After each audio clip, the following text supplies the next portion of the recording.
ఈరోజు దేవుని మాట యెషయా గ్రంథము 63వ అధ్యాయము 8వ వచనం నుంచి, వారు నా జనులనియు అబద్ధములాడనేరని పిల్లలనియు అనుకుని ఆయన వారికి రక్షకుడాయను. వారి యావత్ బాధలో ఆయన బాధ నొందెను. ఆయన సన్నిధి దూత వారిని రక్షించెను.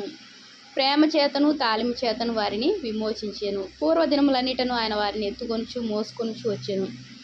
ప్రియమైన దేవుని మాట వింటున్న వాళ్ళారా, యెషయా గ్రంథం 63వ అధ్యాయం 8వ వచనం 9వ వచనంలో దేవుడు ఏమని చెప్తున్నాడు? వారు నా జనులనియు అబద్ధములాడనేరని పిల్లలని అనుకుని ఆయన వారికి రక్షకుడాయను.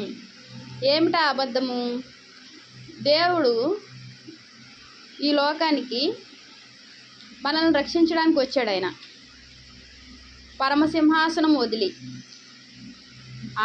మహాకాశంలో పట్టజాలని ఆ గొప్ప దేవుడు మన కోసం, మనల్ని రక్షించడం కోసం, మన పాపం నుండి శాపం నుండి విమోచించడానికి ఆ ప్రియకుమారుని ఈ లోకానికి పంపించాడు దేవుడు.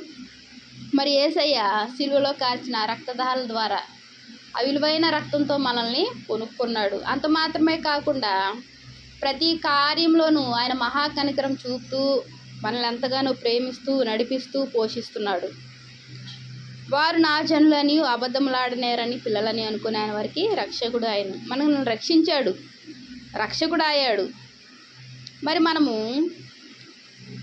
ఏం చేస్తున్నాము? ఆయన్ను మన హృదయంలో అబద్ధము అంటే ఏంటి? ఎన్నో కార్యాలు చేసినప్పటికీ దేవుడు ఏం చేశాడు? ఇదే మాట నా నోటి వెంబడి, నీ నోటి వెంబడి వాక్యం వింటున్నా మనందరి నోటి వెంబడి వచ్చే మాట ఇదే. ఏం చేస్తున్నాడు దేవుడు? ఏం చేస్తున్నాడు? ఎన్ని చేశాడు? ప్రియమైన సహోదరి సహోదరులారా, ఇప్పటి వరకు ఆయన ఎన్నో చేశాడు, ఎన్నో కార్యాలు చేస్తూ వస్తున్నాడు. మరి ఆనాడు ఇశ్రాయేలీలు 40 రోజుల ప్రయాణాన్ని ఎన్ని రోజులు ప్రయాణించారు? 40 సంవత్సరాలు ప్రయాణించారు. మరి ఆ ప్రయాణము ఎందుకు అంత ఆలస్యమైంది? 40 రోజుల ప్రయాణం ఎక్కడ? 40 సంవత్సరాల ప్రయాణం ఎక్కడ? దేవుడు ఎన్నో కార్యాలు చూస్తున్నప్పటికీ ఒక నీరు ఒక గంట దొరకకపోతే, త్రాగడానికి ఒక గంట సేపు నీరు లేకపోతే ఆ ఐగుప్తీయుల దేశమే బాగుంది. అక్కడున్న కీరకాయలు, ఉల్లిగడ్డలు, ఆలుగడ్డలు అవే బాగున్నాయి. ఇక్కడ ఏమీ లేదు, తినడానికి ఏమీ లేదు. మేము అనవసరంగా వచ్చాము అని ఇదే వారి నోటి వెంబడి వచ్చింది. ఇదే మేము అనవసరంగా మమ్మల్ని తీసుకొచ్చావు అని మోషే మీద సనుక్కోవడం. మరి అదే రీతిగా అబద్ధము వారు ఎన్ని చూస్తున్నాయి, దేవుడు ఎన్ని చేస్తున్నా వారి హృదయము ఎలా ఉంది? అబద్ధంతో నిండుకొనదై ఉంది. వారి యావత్ బాధలో ఆయన బాధ నొందెను.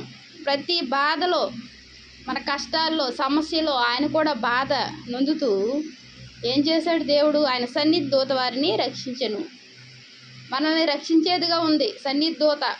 ఆనాడు ఇశ్రాయేలుని రక్షించింది, ఈనాడు మనల్ని కూడా రక్షిస్తుంది. దేవుని ప్రేమించే వారికి దేవుడు ఆయన సన్నిధి దూతను పంపి రక్షించే దేవుడుగా ఉన్నాడు.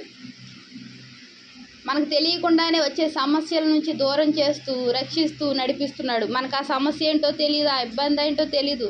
రాకపోకల్లో, ప్రయాణాల్లో, అన్ని విషయాల్లో మనం కూర్చున్నా నిలబడాలన్నా ఏం కావాలి? ఆయన కృప కావాలి. మనకు తెలియని సమస్యలు మనకు కొన్నే తెలుస్తాయి. కొన్ని సమస్యలు మనకు తెలియకుండానే దేవుడు దూరం చేసి ఆయన సన్నిధి దూతను పంపించి రక్షించే దేవుడుగా ఉన్నాడు.